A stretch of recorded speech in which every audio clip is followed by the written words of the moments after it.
Hello guys, my name is Ausra and welcome to my podcast Thinking Things Out. Today is episode number 21 and I called it Demystifying inversion. Why we call the second inversion of a dominant 7 chord 5-4-3 chord. And why I chose this topic for today?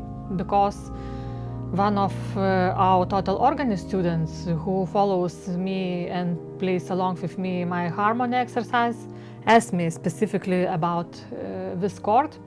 So I am going to explain for you briefly how to understand it. Well, if we would look at the keyboard and thinking about the 5-7 chord or dominant 7 chord, it starts in C major key from G, G, B, D, F. Yes, so the bass note is the root. When we have B, this is the third, D is the fifth, and F is the seventh. So now, as any of chords, so dominant 7 chord, you can invert, yes? When you invert chord, the bass goes up, yes? So the G goes on top, and you have B, D, F, G. This is the 5-6-5 chord, or dominant 6-5 chord. And the next inversion, the second inversion, will be this chord about which Donna is asking. D, F, G, and B. So, and the last inversion, the third inversion, is dominant 4-2 chord or 5-4-2 chord. You can name it either way. It's F, G, B, D. So now, why do we call these chords like this? Why it's, the 5-7 chord, 5-6-5 chord, 5-4-3 chord, and 5-4-2 chord.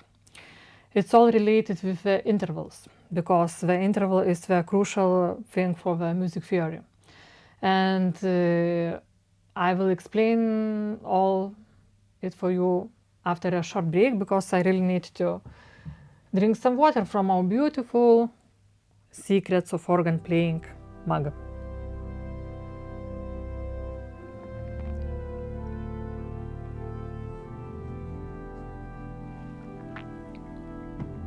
It's nice to sip some water after a long day of working hard. Okay, so now back to the topic. If we are going to 5-7 chord or dominant 7 chord, between the root G and the soprano note, we have the interval of 7. That's why it's called 5-7 chord, because it starts from the G note. This is the 5th scale degree in the key of C major, yes, and from that G to the F, we have the interval of 7. There you go, it's 5-7 chord, yes. Then the first inversion comes, B, D, F, G, and it's called 6-5 chord, 5-6 chord, 5 because it comes from the the 5-7 chord, but it's inversion.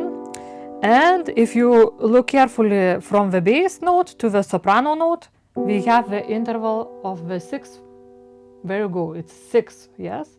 And then between bass and the 7th of this chord, we have the interval of diminished fifth in this case, but it's still a fifth.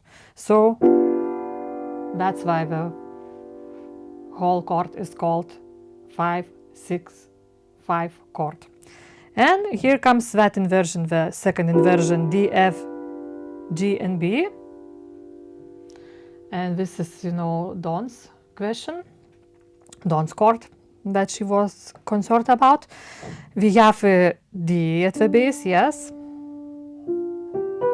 And now we need to measure that interval from the bass line to the root note, and that would be D and G. From D to G there is an interval of the fourth.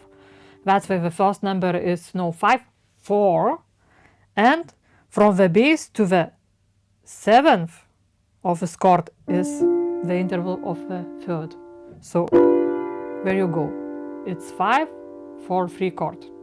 And the last inversion, 5, 4, 2 chord, which actually you could name only 5, 2 chord. It would be enough. We have the 7th on the bottom. Yes, and then the root note is only a second apart. That's why it's called dominant second chord or 5, 2 chord. But because we cannot measure, that interval up to the 7th, because the 7th is on the bottom, we measure, the interval between the 7th note, the bass note, and the leading tone, which is the augmented fourth this time. There you go, that's why it's called 5, 4, 2 chord.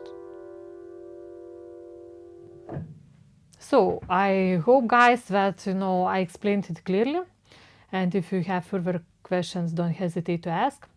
So this was Thinking in Sound, episode number 21, and please send me more of your questions, because I'm really happy to receive them and I'm glad to help you.